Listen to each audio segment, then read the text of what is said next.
오늘 함께 나눌 본문은 열 문화 비유로 알려진 예수님의 비유예요. 이 비유는 나중에 이제 우리가 결론부를 가서 보면 알겠지만 매우 단순하고 매우 선명한 거예요. 예수님께서 이 비유를 통해서 뭘 말씀하려 하는지는 그렇게 어렵지 않습니다. 근데 문제는 뭐냐면 이 비유를 받아들이는 사람들이었어요. 이 비유를 받아들이는 사람들이 예수님의 의도와는 다른 방식으로, 하지만 자신의 상황과 경험치에 근거해서 충분히 합리적인 방식으로 이 비유를 받아들이더라는 거예요. 이 예수님의 비유를 듣고 있는 이 제자들이나 예수님 주변에 있는 사람들이 그렇게 받아들이라는 거예요. 그래서 누가는 이 누가복음 19장 이 문화 비유를 누가복음에 기록하면서 예수님 시간이 한참 지난 거잖아요. 몇십 년 지난 거잖아요. 그리고 성도들에게 야, 이 사람들이 예수님의 이 비유를 이렇게 받아들이더라. 근데 이렇게 받아들이는 방식이 틀린 거다라는 것이 증명된 거 아니냐. 너희들도 이렇게 받아들이면 어떡하냐. 뭐 이런 이야기를 지금 하고 있는 거예요. 그 이야기를 우리가 이제 문화 비유를 통해서 한번 살펴보려고 합니다. 지금 이 문화 비유 바로 앞에 무슨 내용이 있었냐면 여리고에 있는 삭개오의 집에서 예수님께서 삭개오와 식사를 하시고 삭개오가 변화되는 사건이 있었어요. 그리고 나서 예수님이 이렇게 말씀하셨어요. 19장 10절이에요. 인자가 온 것은 잃어버린 자를 찾아 구원하려 함이니라. 잃어버린 자를 찾아 구원하려 하는 것이 예수님께서 이 땅에 오신 이유다라고 말씀하신단 말이에요. 자, 그리고 11절 보세요. 그들이 이 말씀을 듣고 있을 때에 비유를 더하여 말씀하시니, 자 여기까지죠. 자, 이제 11절부터 시작되는데 그들이 이 말씀을 듣고 있을 때, 그럼 그들은 누구고 이 말씀은 뭐겠습니까? 여기 지금 장소가 어디라고요? 삭개오의 집이요. 그럼 여기서 예수님의 말씀을 듣고 있는 그들은 누구겠습니까? 삭개오와 같은 세리들, 또 세리들과 같은 취급을 받고 있었던 뭐 가난한 사람들, 소외된 사람들이 있었겠죠. 이 그들은 바리새인들이 지금 이 자리에 있지는 않았을 거잖아요. 아마 먼 발치에서 지켜는 보고 있었겠지만 이 자리에 함께 있지는 않았을 거라고요. 그들은 이 땅의 민중들이었어요. 소외된 사람들, 하찮게 여겨지는 사람들, 죄인이라고 여겨졌던 사람들, 즉 빵이 필요했던 사람들. 자, 이 말씀은 뭐였어요? 그들이 이 말씀을 듣고, 이 말씀은 인자가 온 것은 잃어버린 자를 찾아 구원하려 함이라. 그러니까 이 사람들은, 이 빵이 필요했던 이 사람들은 예수님께서 잃어버린 자를 찾아 구원하러 왔다라는 말씀을 지금 듣고 있는 거예요. 그럼 우리가 이제까지 예수님의 이야기를 한번 쭉 생각해 보셔야 돼요. 이 19장이 오기 전까지 쭉 이어졌던 불의한 재판장과 과부, 바리새인과 세리, 부자와 거지 나사로, 어린아이, 부자 관원과 삭개오, 뭔가 이 대립상들이 보이시죠? 이제까지 우리가 지금 몇 주에 걸쳐서 쭉 진행하고 있는데 이 대립상들, 예수님은 잃어버린 자를 찾아, 그래서 이 빵이 필요한 사람들처럼 보이는 이 사람들을 찾아서 구원하려 합니다라고 말씀하시는 거예요. 물론 궁극적으로는 이 반대쪽 대립상에 있었던 부자, 바리새인, 뭐 로마 관원, 이들도 다 예수님은 잃어버린 자들이라고 본 것이지만 어쨌든 지금 누가복음의 흐름은 이 대립상으로 흘러가고 있단 말이죠. 그 중에 지금 요 사람들이 있는 거예요. 지금 예수님이 여리고에 있는데 그 갈릴리로부터 이렇게 쭉 여정을 시작하다가 예루살렘을 향해 가는 중이거든요. 근데 예루살렘으로 향하는 마지막 관문이 여리고에서 예루살렘으로 올라가는 길이에요. 약 한 23km 정도거든요. 예수님은 예루살렘에서 최후를 맞이하실 거예요. 그렇게 해서 가는 거예요. 자, 그런데 11절의 후반부를 보세요. 이는 자기가 예루살렘에 가까이 오셨고 그들은 하나님의 나라가 당장에 나타날 줄로 생각함이더라. 예수님이 예루살렘에 가까이 오셨는데 그걸 보고 이 모인 사람들은 하나님 나라가 지금 당장 나타나겠구나 이렇게 생각했다는 거예요. 그럼 이 사람들의 생각, 하나님 나라가 당장에 나타나겠구나라는 생각이 어떤 생각이었는지를 우리가 좀 생각해 볼 필요가 있어요. 여러분들이 이제 이들이라고 생각하면서 상상을 좀 해 보셔야 되는데요.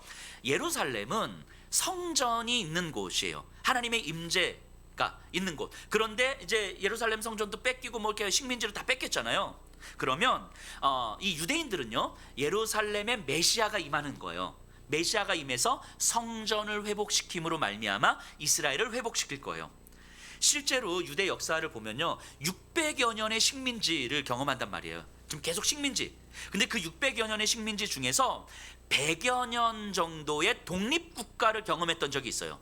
BC 164년 경에 그 예루살렘 성전이 막 돼지머리 올라가고 제우스 신전 올라가고 할례 받은 사람들 막 죽이고 율법 지키면 죽인다 그러고 막 이런 일들이 이 예루살렘에서 계속 이루어지는 거예요. 그러니까 이게 유다 마카비라고 하는 사람이 이게 혁명을 일으킨 거예요. 독립 전쟁을 일으킨 거예요.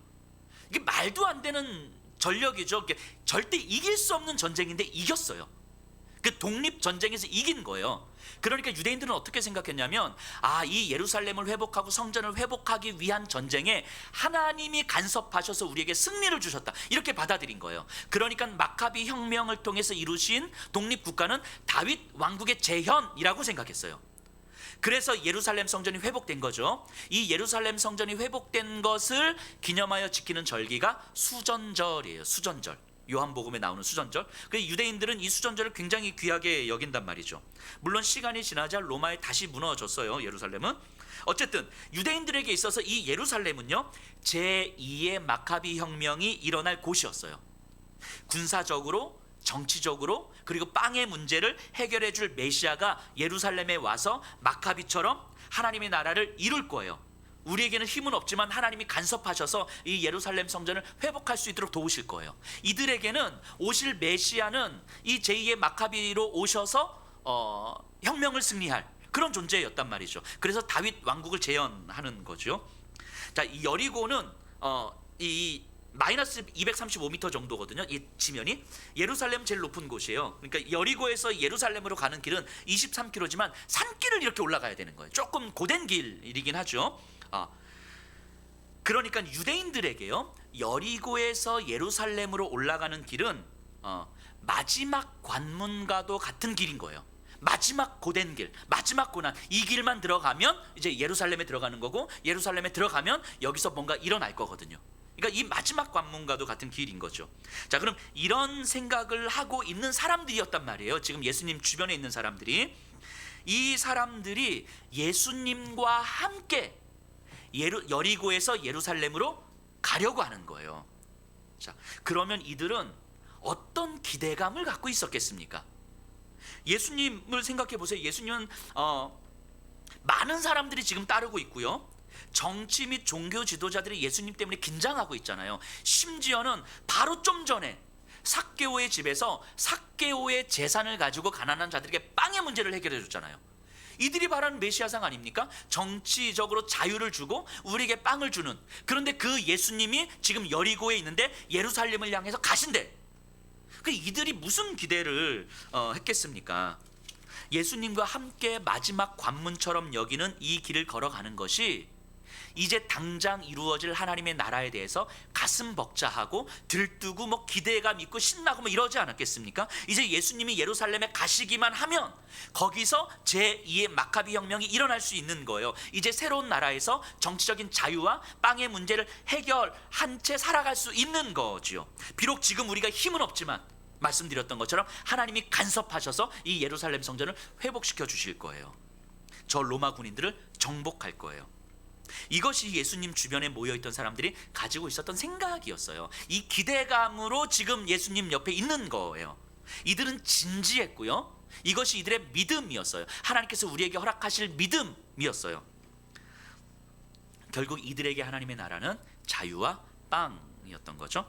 자, 그런 사람들에게 지금 예수님이 이 문화 비유를 말씀하시는데요, 이 사람들이요, 이 당시 사람들은요, 예수님이 문화 비유를 딱 말씀하실 때 이게 뭘 이야기하는지 단번에 알았을 거예요. 왜냐하면 이 문화 비유에서 나오는 내용이 당시 얼마 전에 있었던 아주 대단한 정치적 사건을 풍자하고 있는 거거든요. 패러디하는 거거든요. 그러니까 우리도 그렇잖아요. 우리나라에서 정치적으로 대단한 사건이 있었는데 어떤 개그 프로그램에서 어떤 그 내용을 닮은 어떤 개그 프로그램을 하면 그거 보고 딱 아는 거잖아요. 아, 저거 풍자하고 있는 거구나. 그것처럼 요 문화 비유가 딱 그래요. 실제로 모델링인데 헤롯 대왕이 죽고요, 헤롯 대왕의 세 아들이 왕위 쟁탈전을 하거든요. 아켈라오, 아그리파 빌립, 안티파스 빌립이 왕이 쟁탈전을 하는데 그 중에서 가장 유력했던 왕이 헤롯 아켈라오예요. 그런데 이스라엘은 식민지였기 때문에 왕이 되려면 로마의 허락을 받아야 되거든요. 그러니까 헤롯 대왕이 죽고 아켈라오가 자기가 이 땅의 왕이 되기 위해서 로마로 갑니다. 허락받기 위해서 로마로 가면서 자기의 관리들에게 이제 이 땅과 이 통치를 맡겨놓고 가는 거죠. 그런데 아켈라오는 굉장히 탐욕적이고 폭정을 저지르는 왕이었기 때문에 아켈라오가 왕이 되는 것을 반대하는 세력들이 있었어요. 이 세력들이 50인의 사절단을 로마 황제에게 따로 보내는 거예요. 따로 보내서 우리는 이 아켈라오가 우리의 왕이 되는 것을 원하지 않습니다 라고 이렇게 사절단을 보내요. 이런 사건이 얼마 전에 있었어요.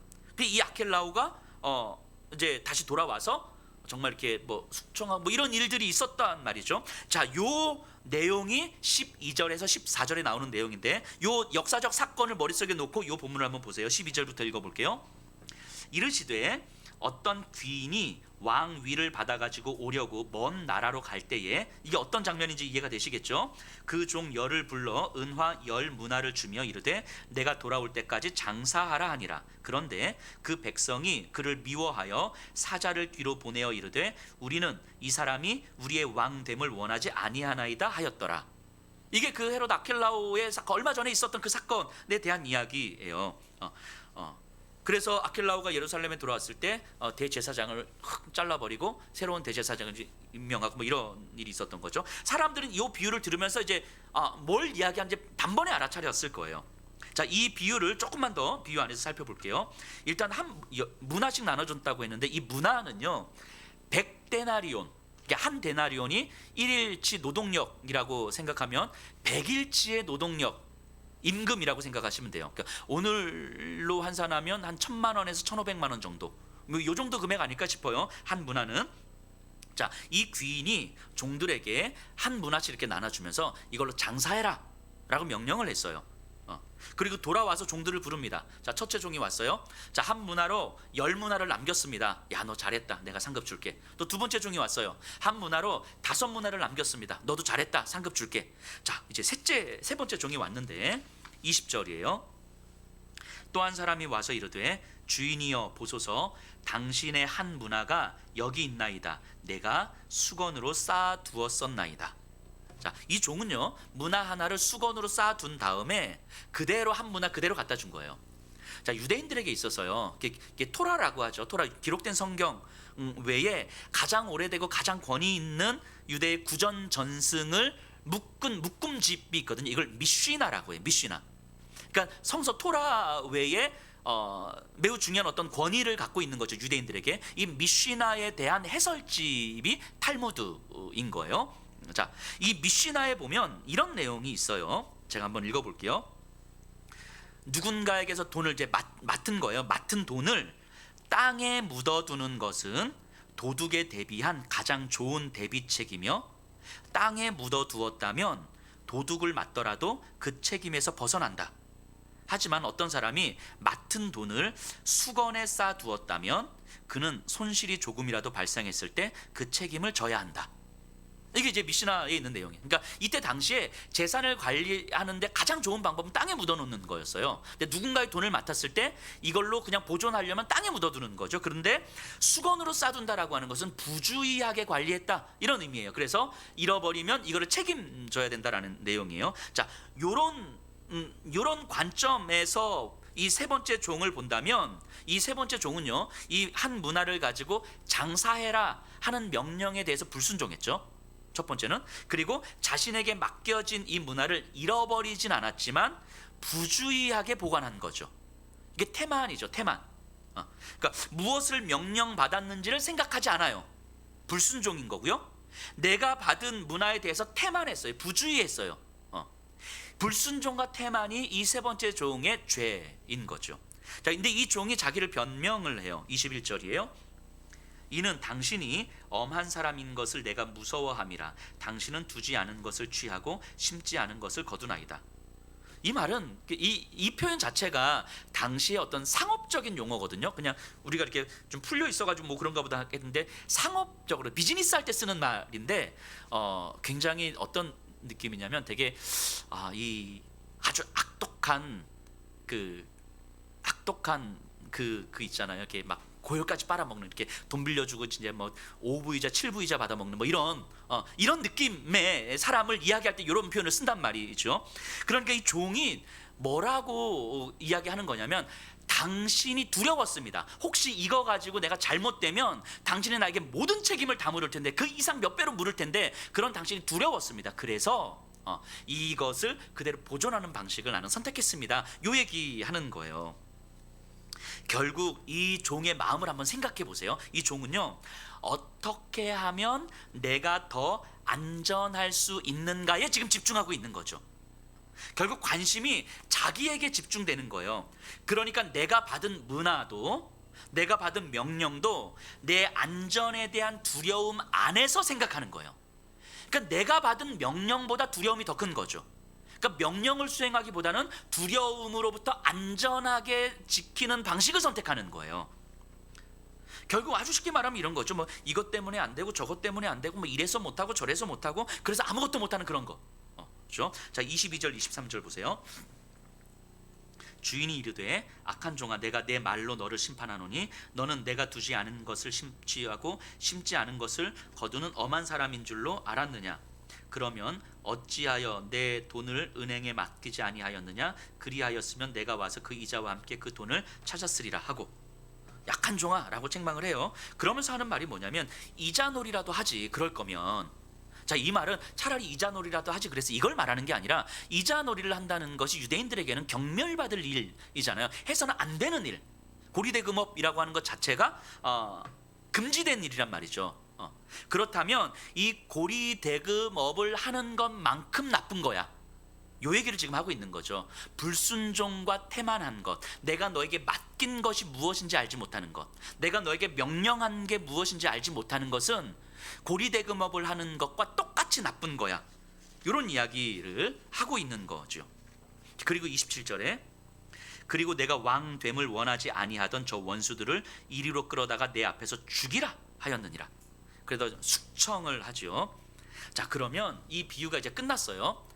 우리가 처음에 말씀드렸던 그 사람들의 기대감을 가지고 한번 생각을 해보세요. 이 비유를 듣고 있던 사람들은 예수님의 이 문화 비유를 듣고 어떤 생각을 했을까요? 어떤 생각을? 헤롯 아켈라오에 대한 기억이 선명히 남아있는 사람들이었고요. 그리고 예수와 함께 예루살렘을 입성하려고 기대감에 들뜬 상태였어요. 이 두 상태가 공존하고 있는 사람들인데, 이 사람들이 이 문화 비유를 들으면서 어떤 생각을 했을까? 이렇게 생각했을 거예요. 예수님은 아켈라오나 헤롯 아켈라오나 로마 황제를 대신할 왕이시구나. 저들은 폭력과 폭압으로 다스렸지만 예수님은 우리에게 자유를 주시고 빵을 주실 분이구나. 그래서 유다 마카비가 혁명에 성공했던 것처럼 자신을 반대하고 이스라엘을 적대시하는 저 적들, 로마의 군인들을 죽이고 이기고 이 땅에 하나님의 나라를 건설하겠구나. 우리에게 정치적인 자유를 허락하실 것이고 우리에게 빵을 허락하겠구나. 이렇게 생각하지 않았겠습니까? 지금 이 문화 비유를 들으면서 이들은 헤롯 아켈라오 이야기를 하는데, 예수님이 아켈라오와 같은 왕은 아니니까 아켈라오와 같이 대신할 수 있는 왕이구나, 로마 황제를 대신할 수 있는 왕이구나, 우리의 메시아구나, 자유와 빵을 허락하실 존재구나.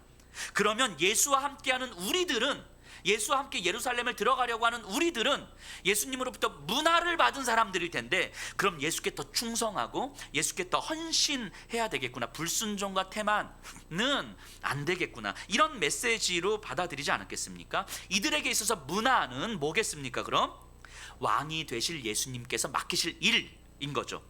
이 일에 더 충성하면 더 큰 상급을 받을 수 있는 그 일, 즉 나를 성공시켜줄 그 무엇.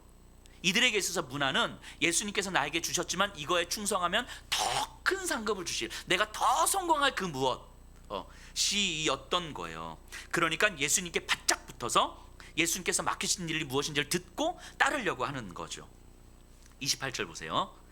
예수께서 이 말씀을 하시고 예루살렘을 향하여 앞서서 가시더라. 자, 이 장면을 한번 상상해 보세요. 이 영화 속의 한 장면이라고. 예수님이 문화비유를 말씀하셨는데 이 사람들은 가슴이 막 뜨거워지는 거죠. 야, 이제 곧 저 예루살렘으로 가면 우리에게 제2의 마카비가 일어나는구나, 다윗 왕국이 재현되는구나, 이제 하나님의 나라가 드디어 이루어지는구나, 정치적인 자유가 주어지고 빵이 주어지겠구나, 막 들뜨고 있는데 말씀을 마치자 예수님께서 앞장서서 가시는 거예요. 이 사람들이 이야 하면서 예수님 뒤에 바짝 쫓아가지고 막 가지 않았겠습니까? 이런 분위기가 좀 상상이 되시나요? 지금 그런 분위기였을 거예요. 그래서 예수님이 예루살렘에 입성하실 때 사람들이 어떻게 반응합니까? 종려나무 가지를 흔들면서 호산나 호산나, 우리를 구원하소서, 이렇게 외쳐요. 상상해 보세요. 로마의 식민지였거든요. 그때 어떤 한 사람을 보면서 우리의 구원자여, 우리를 구원하소서, 다윗의 왕이여, 막 이렇게 외치는 거예요. 이거 뭐예요? 반역이죠. 반역하는 거잖아요. 근데 이 수많은 사람들이 대놓고 반역을 하고 있는 거예요. 대놓고. 왜요? 제2의 마카비 혁명이라고 생각했으니까, 하나님이 간섭하셔서 저 로마를 이길 거라고 생각했으니까, 이제는 로마를 두려워하지 않아도 될 거라고 생각했으니까, 이제는 앞장서서 종려나무 가지 흔들고 반역을 해도 이제는 그렇게 더 큰 어떤 반역을 하면 할수록 예수님께서 이루실 하나님의 나라에서 나에게 주어질 상급이 크다고 생각했을 테니까, 지금 이 장면이 펼쳐지는 거예요. 하지만 결국 어떻게 됐습니까? 예루살렘에서 예수님을 기다리고 있었던 것은 승리가 아니었어요. 십자가의 처형이었죠. 사람들이 기대했던 모든 것들은 다 물거품이 되어버렸습니다. 예수님은 졸지의 사기꾼이 되어버렸어요. 예수님은 사람들을 현혹하는 이단자가 되어버린 거예요. 이 사람들에게 있어서 예수님께서 말씀하시는 문화 비유는 다 거짓말이 되어버린 거예요. 저 거짓말쟁이, 우리를 이렇게 들뜨게 만들고 우리에게 그렇게 약속해놓고, 문화 비유를 통해서 우리에게 약속했잖아. 우리에게 문화를 주겠다고 약속했잖아. 이거 왕이 돼서 우리에게 자유를, 빵을 허락하겠다고 약속했잖아. 저 거짓말쟁이, 이가 돼버린 거예요. 그런데 실제로 이 누가가 이 누가복음을 기록할 때에는 예루살렘이 진짜 유대 전쟁을 통해서 로마에 완전히 함락되는 일이 있었거든요. 예루살렘이 완전히 함락됐어요. 그러니까 이들이 바랬던 것, 정치적인 자유와 빵과 이런 것들을 허락할 메시아, 이들의 바램은 다 꺾였죠. 이들의 바램과 이들의 기대가 결국 사실은 거짓이었다라는 것이 드러나는 거예요. 역사적으로 누가가 이 글을 쓸 때에는 예루살렘이 이미 다 무너진 거예요. 다. 그러니까 이들이 그렇게 기대했던 다윗 왕국의 재현은 없었던 거예요. 그러니까 누가가 이 문화 비유를 기록하면서 예수님 시대의 사람들은 이 문화 비유를 이렇게 받아들였다. 자기에게 주어질 그 어떤 큰 상급, 자유와 빵을 허락할 그 예수님, 그래서 예수님을 따르고 예수님을 믿음으로 내가 더 안전하고, 내가 더 풍성하고, 내가 더 많은 빵을 누릴 수 있는 그런 기대감을 가지고 예수님을 따랐다. 그런 식으로 이 비유를 해석했는데, 그런 방식의 해석이 틀렸다라는 것이 드러나지 않았느냐, 요 얘기하는 거예요. 그럼 예수님께서 이 문화 비유를 통해서 진짜 하고 싶으셨던 말이 뭐냐 라고 지금 누가가 이것을 기록하고 있는 거죠. 사람들은요, 이 비유를 정치적 독립과 빵의 문제를 해결해 줄 메시아 이야기로 들었지만, 예수님은요, 이 비유를 통해서 잃어버린 한 영혼을 찾아 구원하시는 메시아에 대한 이야기를 하시는 거예요. 사람들은 예수님을 믿고 따름으로써 우리가 누릴 수 있는 안전과 평화를 기대했다면, 예수님은 자신을 믿고 따르는 건 잃어버린 한 영혼을 찾아서 나서는 길이라고 이야기하는 거예요. 우리가 한 걸음 떼어서 그 한 영혼을 찾아 나서는 길, 내 안전한 길을 찾아 나서는 길이 아니라 그 한 영혼을 찾아 나서는 길이라는 거예요. 사람들에게 이 문화는 승리를 위해서 감당해야 되는 일, 결국 이런 걸 뭐라고 했습니까? 투자라고 했죠. 문화는 일종의 투자일 거예요. 사람들에게 문화는 이 승리를 위해서 감당해야 되는 일로 여겨졌지만, 예수님에게 문화는 잃어버린 한 영혼이었어요. 문화는 잃어버린 한 영혼인 거죠. 그래서 문화 자체가 목적이 되는 거죠. 문화를 통해서 더 어떤 큰 상급을 기대하는 것이 아니라 문화 자체가 목적인 거예요. 그래서 사람들은 예수님께서 십자가에서 처형 당하실 때에 예수가 사기꾼이요 이단자라고 보았지만, 예수님은 잃어버린 한 영혼을 찾아 구원하기 위해서는 이 길밖에 없다고 말씀하시는 거예요. 이 십자가의 길밖에. 그래서 예수님이 자신이 사기꾼이 되는 수치를 당하고 이단자가 되는 모욕을 당하면서도 이 길을 걸어가는 거예요. 잃어버린 한 영혼을 구원하기 위해서는 이 길밖에 없으니까.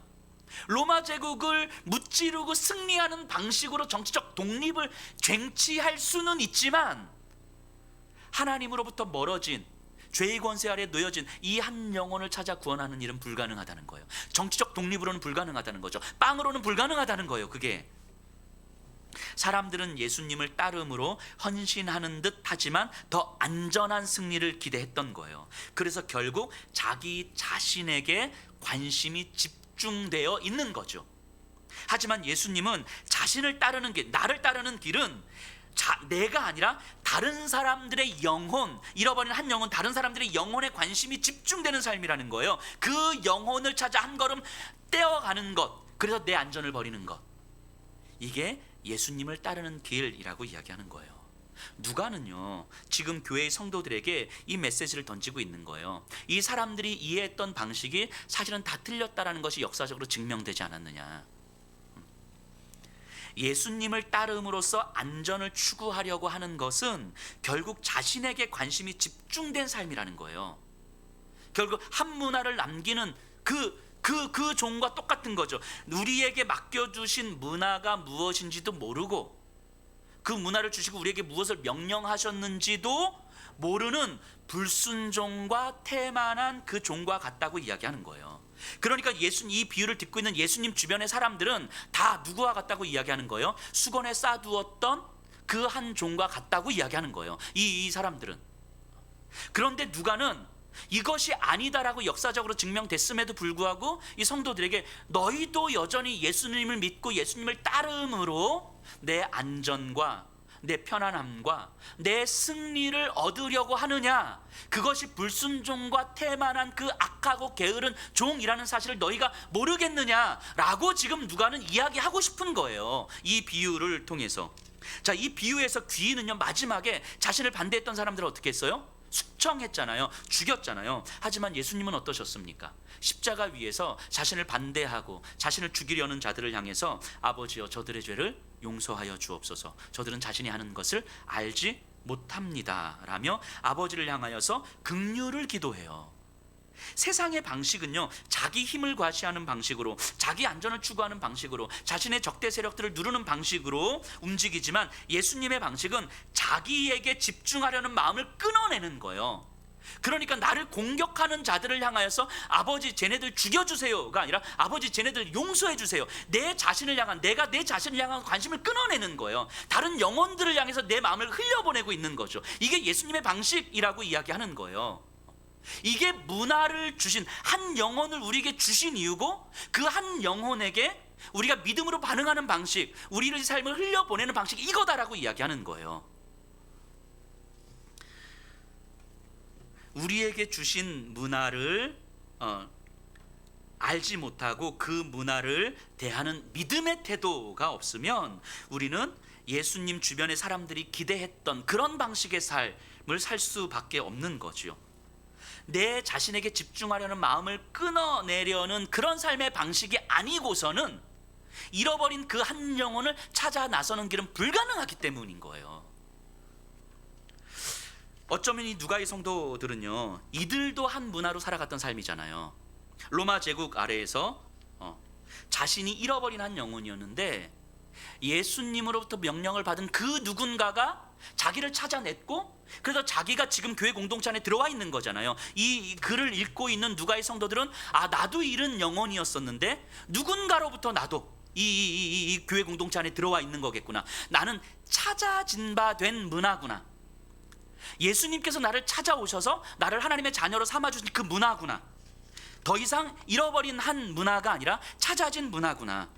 여전히 풍전등화와 같은 폭압적 질서 아래에서 불안과 두려움에 떨고 있지만 내가 찾아진 바 된 문화라는 사실이 깨달아졌을 때 이 말씀이 그들에게는 담대함의 근거가 됐을 거예요. 만일 하나님이 우리를 위하시면 누가 우리를 대적하리요?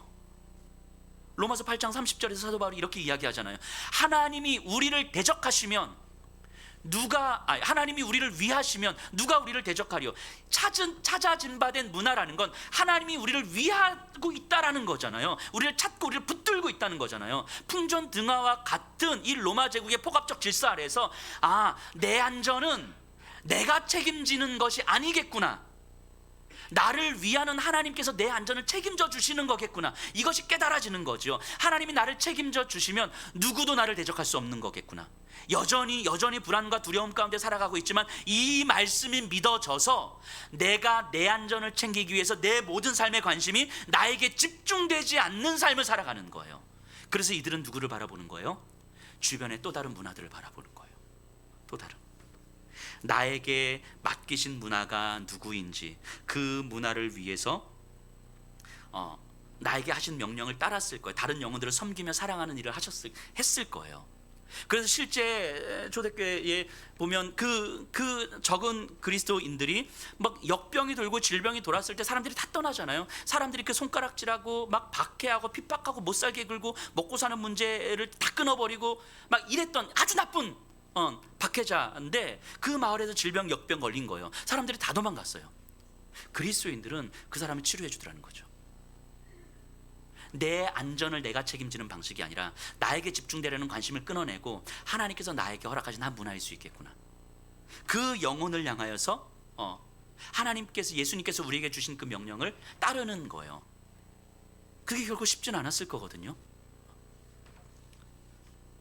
하지만 이 문화의 비유를 통해서 누가가 이야기하고 싶었던 것은 그거였을 거예요.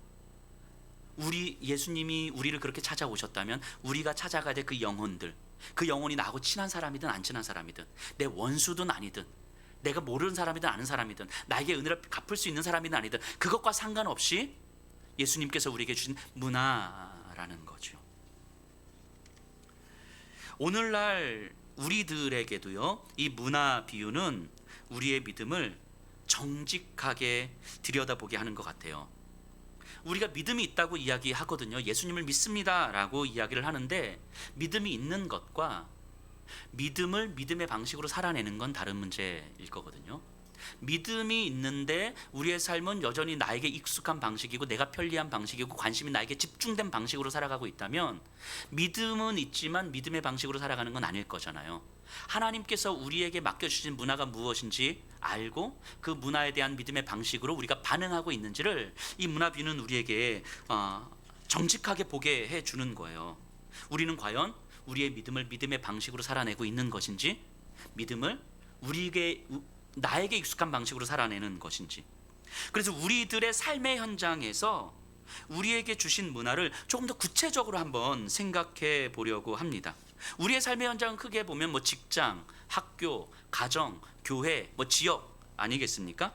우리가 맞닥뜨린 삶의 현장에서, 이 모든 삶의 현장에서 구체적으로 하나씩 따져보면 좋겠는데 그렇게 시간이 허락되지 않을 것 같아서 그 중에서 가정과 교회에서 정말 우리가 믿음의 방식으로 반응하는 것, 한 문화에 대한 믿음의 반응이 어떤 모습으로 드러나는지를 한번 생각해 보려고 해요. 우리 가정에서 한번 생각해 보면요, 자녀들은 예수님께서 우리에게 주신 문화가 분명하죠. 그런데 자녀를 사랑하지 않는 부모는 없을 거예요. 하지만 사랑한다고 생각하는 것만으로 충분하지 않은 거죠. 부모님의 사랑이 오히려 아이들한테 독이 될 수도 있는 거잖아요. 저는요, 제가 꼰대 같은 사람은 아니라고 생각을 했거든요. 제가 나는 그래도 꼰대 같은 사람은 아니야, 이런 생각을 했는데, 제가 얼마 전에 진짜 내가 꼰대구나, 이런 생각을 좀 하게 되는 경험이 있었어요. 저희 아들이 중학교 1학년인데 저녁 식사하면서 이제 우리 가족끼리 집에서 밥을 먹는데, 이 중학교 1학년 아이가 아빠, 엄마, 나 어린이부 보조교사 할게요, 이렇게 얘기하는 거예요. 어린이부 보조교사를 하겠다고. 아마 다른 아이였으면, 우리 교회에 있는 다른 아이들이었으면, 야, 너 어떻게 그런 생각을 했냐, 너 대단하다, 너 잘했다, 야, 목사님이 맛있는 거 사줄게, 야, 화이팅, 힘들면 언제든지 얘기해, 이랬을 거거든요. 근데 제 아들이 그랬잖아요. 제가 제 입에서 가장 먼저 무슨 말이 나오는지 아세요? 야, 너 그 자리가 얼마나 책임감 있는 자리인지 알아? 너 어설프게 할 거면 하지 마. 얘가 그 다음에 뭐라고 반응했냐면, 아빠가 그렇게 얘기하면 더 하기 싫어져. 그래서 제가 얼마나 쪽팔렸는지 몰라요. 제가 꼰대더라고요. 전형적인 꼰대더라고요. 어쩌면 이런 모습들이 저는 아들을 사랑하기 때문에 하는 이야기고 믿음이 있기 때문에 하는 이야기라고 생각하지만 사실은 믿음으로 반응하는 방식은 아니었을 것 같아요. 분명히 제 안에서 믿음은 있지만 믿음으로 나오는 반응은 아니었을 것 같아요. 내 경험으로 나오는 반응이었지. 우리는요, 우리가 믿음이 있고 우리 아이들을 사랑합니다라고 해서 그걸로 충분하지 않다는 거예요. 정말 우리 아이들을 대하는 태도들이 믿음의 방식으로 나오고 있는지 이를 점검해 보셔야 되는 거예요. 자녀들의 영혼이 어떻게 살아나야 되는지에 대해서 우리가 깊이 관심을 가지고 있어야 되는 거예요. 우리가 아이들을 사랑하기 때문에 부모가 할 수 있는 최선을 다해 그래서 되는 게 아니라고요. 우리의 관심이 우리 자녀들의 영혼이 살아나는 것인지, 살아나고 있는지, 살아나기 위해서 우리가 어떤 애를 쓰고 있는지 여기에 깊은 관심을 가지셔야 되는 거예요. 우리의 자녀들을 세상의 경쟁적 질서에 그대로 놔두면 그건 어쩌면 불순종과 태만일 거예요. 우리나라에서 최대 규모의 종교가 뭔지 아세요? 규모가 제일 큰 종교, 기독교일까요? 천주교일까요? 불교일까요? 대학교래요. 대학교. 자녀를 위한 기도가 대학과 성공뿐이라면 우리는 우리의 자녀를 문화로 생각하고 있는 게 아닐 거예요. 분명히 우리 자녀들이 하나님을 잘 믿게 해달라고 기도하지만 잘 믿을 수 있도록 구체적으로 도와주지 않으면, 무엇을 어떻게 도와줘야 될지에 대해서 깊이 고민하고 도와주지 않으면 어쩌면 우리는 우리 자녀를 문화로 생각하고 있지 않은 걸 거예요. 우리 자녀들이 잘 믿고 싶은데 부모님을 통해서 잘 믿는 것이 무엇인지를 배워야 되는데 배울 수가 없다면 우리는 우리 자녀를 문화로 생각하고 있는 건 아닐 거예요. 우리 미취학 자녀들이 있는 가정들은요, 정말 우리 자녀들에게 정말 하나님의 그 따뜻한 사랑을 부모님을 통해서 경험시켜 주고 있습니까? 성경 이야기를 들려줌으로써 하나님에 대한 상상력을 키워나갈 수 있도록 들려주고 있습니까? 초등학생 자녀들이 있는 가정이라면 우리 아이들한테 정말 기도해야 되는 이유를 부모님들이 보여주고 있습니까? 매 순간 기도해야 된다는 사실을 우리 부모님의 삶을 통해서, 부모님의 기도를 통해서 우리 자녀들에게 알려주고 있습니까? 우리 청소년기 자녀들이 있다면 그 청소년 아이들이 직면해야 될 그 수많은 일들이 있잖아요. 성적, 친구들, 심리적 방황. 잘 할 수 있을지 모르겠지만 잘 못할 수 있더라도 그럼에도 불구하고 그래서 어떻게 열심히 최선을 다할 건지, 괜찮아 그냥 넘어가면 돼, 이게 아니라 믿음으로 생각한다는 것이 어떤 것인지는 알려주고는 있습니까? 이런 게 믿음으로 생각하는 거야, 이런 게 믿음으로 반응하는 거야. 안 될 수 있는데 그래도 우리 한번 노력해보자, 엄마도 아빠도 이러고 있어, 알려는 주고 있습니까? 보여주고 있습니까? 잘 안 된다 할지라도 자녀들에게 믿음을 알려주기 위해서 부모님들이 정말 고민하고 애를 쓰고 있습니까? 가정 예배를 통해서 자녀들과 자녀들 마음 가운데 있는 깊은 고민들, 상처들을 나누고 있습니까? 우리 자녀가 예배 안 빠지고 잘 드린다. 그런데요, 제가 청년 아이들하고 이야기해 보면요, 정말 성실하게 예배 잘 드리는 아이들의 마음 가운데 교회에 대한 반감이 너무너무 큰 아이들이 너무 많아요. 그 마음들을 가정 예배를 통해서 나누고 있습니까? 말씀이 부모님을 변화시키고 있다는 것을 자녀들에게 보여주고 있습니까? 그래서 자녀들이 볼 때, 성경 말씀이, 우리 아빠가 성경 말씀을 들으면서 나를 대하는 태도가 달라지고 있구나, 이거 경험시켜 주고 있습니까? 이런 것들이 가정에서 문화를 대하는 태도지요. 문화를 수건으로 감싸두지 않는 거예요. 이러지 않다면 어쩌면 우리는 문화를 수건으로 감싸주고 있는 것일지도 모르겠어요. 그냥 나는 열심히 했어, 나는 최선을 다했어. 하지만 그 열심과 최선이 우리 아이의 영혼을 살리고 있는지 아닌지와 상관없이 이거 수건으로 감싸고 있는 거 아닙니까? 여러분들은 어떻습니까? 우리의 가정에서 그럼 구체적으로 어떻게 이 아이들에 대해서 신앙 교육을 해야 될지에 대해서 지금 우리 교육자들이 준비하고 있어요. 그래서 아마 3월 말부터 8주 교육 과정을 지금 계속 만들고 있거든요. 그래 한 2가정, 3가정 정도만 신청을 받아서 아주 구체적으로 우리 자녀들의 연령대에 맞춰서 가정 예배를 구체적으로 어떻게 인도해야 되는지, 아니면 가정 예배 통해서 어떤 이야기를 해야 되는지, 자녀들에게 신앙 교육을 한다는 것 자체가 어떤 의미인지 구체적으로 하나하나 부모님들이 구체적으로 할 수 있는 것들을 가지고 8주 동안 좀 교육할 수 있는 교육 커리큘럼을 계속, 강의안들을 계속 지금 만들고 있어요. 아마 조만간 성도님들에게 이야기 좀 할 것 같습니다. 어쨌든 가정에서 우리에게 허락하신 이 문화를 우리는 보고 있습니까? 문화에 대해서 믿음으로 반응하고 있습니까? 교회는 어떻습니까? 예배를 드리고 말씀을 깊이 듣고 묵상하는 것은 신앙의 본질이에요. 이게 가장 중요하죠. 하지만 어느 순간 예배 드리고 말씀을 묵상하는 것이 자기 편한 방식이 되고 있는 것은 아닙니까? 다른 영혼들에게, 다른 지체들에게 굳이 내가 깊은 관심을 갖지 않아도 충분한 것처럼 받아들이고 있지 않습니까? 나를 중심으로 생각하고 관심이 나에게 집중되고 있는 것은 아닙니까? 내가 예배드리고 내가 은혜 받고 내가 나를 몸부림치면 된다는 그런 생각들이 나에게 집중되어 있는 모습 아니에요? 교회 공동체를 섬기는 자리를 한번 생각해 보세요. 섬김의 자리들. 힘들어서 안 되고, 집이 멀어서 안 되고, 자녀들이 어려서 안 되고, 이래서 안 되고 저래서 안 되고, 이런 안 되는 이유들을 나열하고 있는 것은 아닙니까? 그렇다면 그 모습은 바로 나에게만 집중되어 있는 모습일 거예요. 나에게 집중하고 있는 것이 아니라 교회 공동체의 다른 지체들에게 관심을 갖고 어떠한 방식으로든 섬기려 하는 것이 문화에 대한 태도일 거예요. 좀 더 구체적으로 한번 생각해 볼까요? 우리 섬김의 자리들이 많이 있잖아요. 우리 강 집사님 방송팀으로 섬겨주고 계시는데, 방송팀, 찬양팀 한번 생각해 보세요. 굉장히 오랫동안, 수년 동안 지금 계속 섬겨주고 계시잖아요. 이분들이 없으면 예배가 제대로 드려지겠습니까? 그렇다면 성도님들이 조금 더 예배에 집중하도록 하기 위해서 누군가는 섬겨야 될 자리라면, 내가 섬기면 어떨까, 이런 생각할 수 있는 거 아니겠습니까? 그런데 아무리 생각으로 하려고 하는데 도저히 여건도 안 되고 상황도 안 되는데 못하겠어. 그러면 나는 안 되지, 어쩔 수 없지, 이가 아니라 그렇다면 나는 정말 못할 것 같은데 방송으로 섬기시는 분들은 진짜 대단하신 거구나. 찬양팀으로 섬기시는 분들은 진짜 대단하신 거구나. 매주 귀한 섬김으로 예배를 드릴 수 있어서 참 감사합니다. 함께 섬기지는 못하지만 정말 진심으로 그 섬김을 위해서 기도하겠습니다. 찬양할 때마다 성령의 은혜가 부어달라고 제가 기도하겠습니다. 방송을 위해서 제가 기도하겠습니다. 이런 격려의 메시지로 섬길 수는 있는 거 아닙니까? 이런 격려가 더 큰 은혜를 만들고 결국은 모든 성도들에게 은혜로운 예배로 다가가는 거 아니겠습니까? 오해하지 말 것은요, 봉사해라 이런 거 이야기하는 게 아니에요.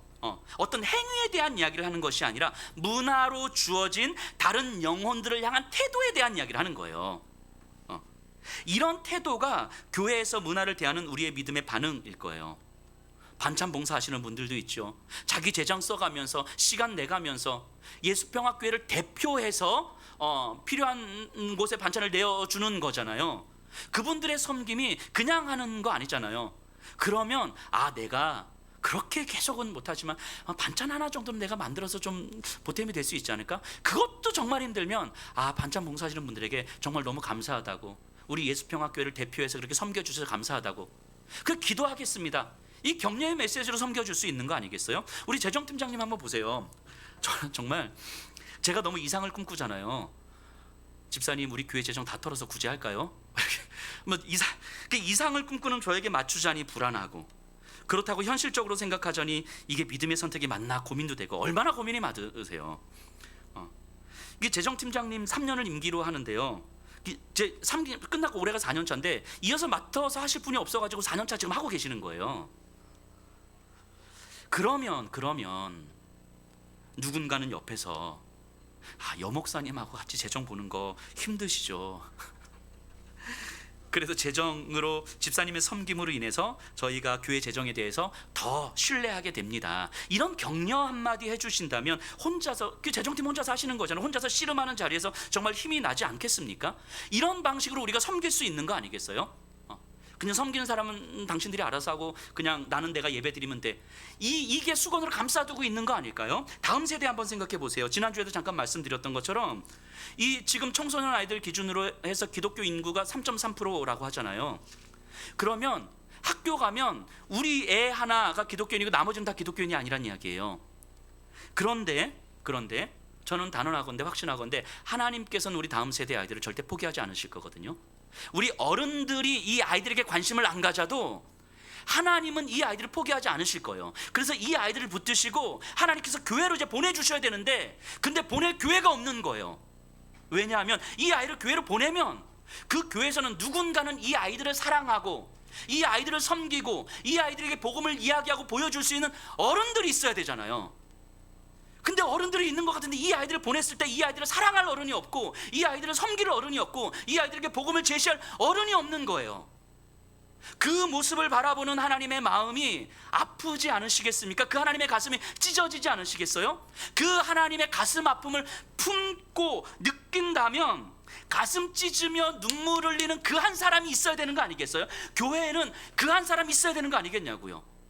그 모습이 한 문화를 대하는 믿음의 방식이겠죠. 정말 가슴 아파하시는 하나님의 마음이 조금이라도 느껴져서 나는 비록 지치고 힘도 없고 능력도 없고 뭐 여건도 안 되지만 나 같은 사람도 하나님 사용하실 수 있다면 하나님 제가 교사로 섬기겠습니다, 이렇게 생각할 수 있는 거잖아요. 그런데 아무리 생각해도 내가 교사로 섬길 만한 여건도 안 되고 아무리 이것저것 다 계산해봐도 안 될 것 같아. 그러면 진짜 교사로 섬기시는 분들 진짜 대단하신 거구나. 함께 교사로 섬기지 못해서 죄송합니다. 많은 아이들을 돌보시기에 너무너무 힘드실 텐데 죄송하고 감사합니다. 교사로 섬기지는 못하지만 선생님을 위해서 제가 기도하겠습니다. 혹시 선생님 기도 제목 있으시면 알려주시면 제가 기도할게요. 이 메시지 하나가 우리 선생님들에게 정말 너무너무 큰 힘이 되지 않겠습니까? 이런 격려로, 이런 기도로 우리가 한 영혼을 대할 수 있는 거 아니겠어요? 그럼 결국 우리 아이들에게 더 큰 사랑이 쏟아지는 거잖아요. 이것이 문화를 대하는 믿음의 태도예요. 어제 어떤 집사님이 저한테 전화를 하셨어요. 뭐 여러 이야기를 하다가 우리 교회 선생님들에 대한 이야기를 하면서 목사님, 우리 교사 선생님들 진짜 너무 수고하시고 너무 대단하신 것 같다고. 목사님, 연말 되면 선생님들한테 순금 $1씩 드려야 되는 거 아니에요? 뭐 우스갯소리로 이렇게 이야기를 했는데 그 선생님들에 대한 감사한 마음이 막 느껴지는 거죠. 뭐 이뿐만이 아니죠. 교회 안에 관심이 필요한 사람들, 도움이 필요한 사람들은 누가 있는지 살펴볼 수 있잖아요. 잘 모르겠으면 저한테 물어보면 되죠. 목사님, 혹시 교회 안에 제가 좀 기도해드리고 싶은 분이 있을까요? 어떤 도움이 필요할까요? 물어보면 되잖아요. 이런 모습들이 교회에 허락하신 문화에 대한 태도지요. 수건으로 감싸두는 것이 아니라 문화를 남기는 삶이에요. 이것이 믿음의 방식인 거죠. 자기에게 관심이 집중되느라고 내가 뭔가 은혜를 받는 것에 급급하느라고 다른 영혼들에 대한 관심을 갖지 않는 것, 어떠한 방식으로든 갖지 않는 것, 이것이 수건을 감싸두고 있는 거 아닙니까? 계속 말씀드리지만 오해하지 말 것은 어떤 행위에 대한 이야기를 하는 게 아니에요. 영혼을 향한 우리의 태도에 대한 이야기를 하는 거예요. 나에게 집중된 관심을 깨뜨려 가지 않으면 한 영혼을 찾아 사랑하는 일은 힘들다는 거예요. 그냥 내가 할 수 있는 걸 하는 거죠. 예수님이 제자들한테 말씀하시잖아요. 너희가 서로 사랑하면 너희가 내 제자인 줄 알리라. 예수님과 함께 있을 때에는 사람들이 예수님의 제자인 줄 알아요. 근데 예수님께서 승천하신 다음에 제자들을 보면서 야, 니들이 내 제자인 줄 알 수 있는 방법은 서로 사랑하는 거야 라고 이야기하잖아요. 그럼 서로 사랑하는 건 제자됨을 증명하는 방식일 텐데 그 사랑이 이방인들이 하는 것처럼 우리 가족들 사랑하고 친구들 사랑하고 잘 아는 사람들 사랑하고 이런 거겠습니까? 그런 거라면 믿음이 아니어도 할 수 있는 것들인 거잖아요. 예수님께서 말씀하시는 너희가 서로 사랑하면 너희가 내 제자인 줄 알리라, 여기서 말하는 사랑은 그런 정도의 사랑을 이야기하는 게 아닌 거죠.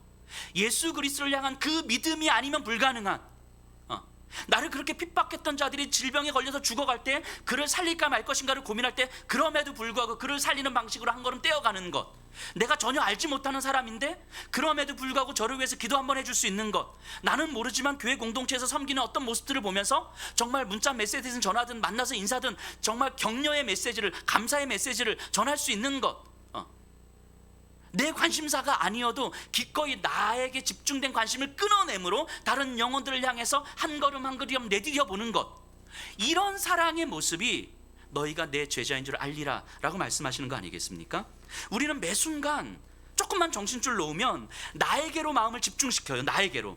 내가 힘들고 내가 지치고 내가 아무것도 할 수 없고 나는 지금 쉬어야 되고 등등, 이런 생각에 사로잡혀 있는 것은 결국 두려움이잖아요. 이건 결국 두려움 때문에 사로잡혀 있는 거잖아요. 한 문화를 남긴 사람이 그랬잖아요. 이거 잘못하면 엄한 주인이 이럴 거고 저럴 거고. 그래서 결국 아무것도 못하잖아요. 나에게 집중된 관심으로 인하여서 결국 아무것도 못하는, 결국 불순종과 태만 아닙니까? 우리를 사로잡고 있는 교묘한 자기 중심성은 다른 영혼들을 못 보게 만드는 거예요. 그러면 우리는 믿음을 고백하면서도, 믿음이 있다고 이야기하면서도 우리도 모르게 열심히는 살고 있지만 불순종과 태만으로 가는 거예요. 여러분, 이 문화의 비유를 이야기하고 있는 누가의 마음이 느껴지십니까?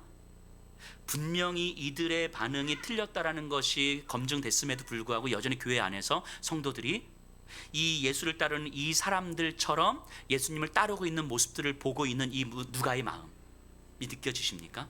그래서 이 문화의 비유를 통해서 누가가 그 왜곡되고 잘못된 믿음을 깨뜨리고 정말 예수께서 걸으셨던 그 믿음, 그래서 예수께서 찾고자 했던 그 한 영혼, 그래서 우리에게 맡겨진 문화가 누구이고 그 문화를 우리가 어떻게 믿음의 방식으로 대하고 있는지에 대해서 끊임없이 이야기하고 싶은 그 누가의 마음이 느껴지십니까? 그 길 위에서만 우리는 예수님의 능력을 경험하는 거예요. 성령의 도우심을 경험하는 거라고요.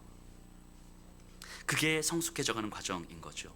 그 삶이 교회에서 훈련이 되면 가정에서 경험이 되는 것이고, 그러면 지역에서도, 직장에서도, 학교에서도 경험이 되는 거예요. 세상은 우리를 부동산으로 짓누르잖아요. 아파트 가격으로 짓누르잖아요. 성공으로 우리를 짓누르잖아요.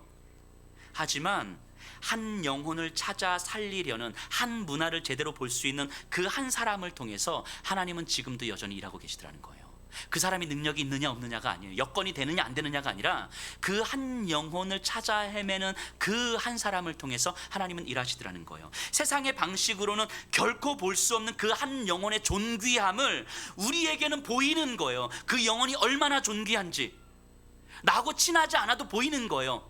나에게 상처를 주었어도 보이는 거예요. 그 영혼이 얼마나 존귀한지. 거기에 내 삶을 던져갈 때에 성령께서는 우리의 삶을 끌고 가시는 거예요. 그게 복음이지요. 그게 믿음이지요. 그래서 이 세상에서 교회와 그리스도인들이 우리를 보면서 예수의 제자인 줄 알게 될 거죠. 여러분들에게 주어진 문화가 보이십니까? 그 문화를 위해서 어떻게 믿음으로 반응하고 계십니까? 한 주간 진지하게 질문 던져보셔야 됩니다. 다 같이 일어나셔서 주님을 찬양하겠습니다.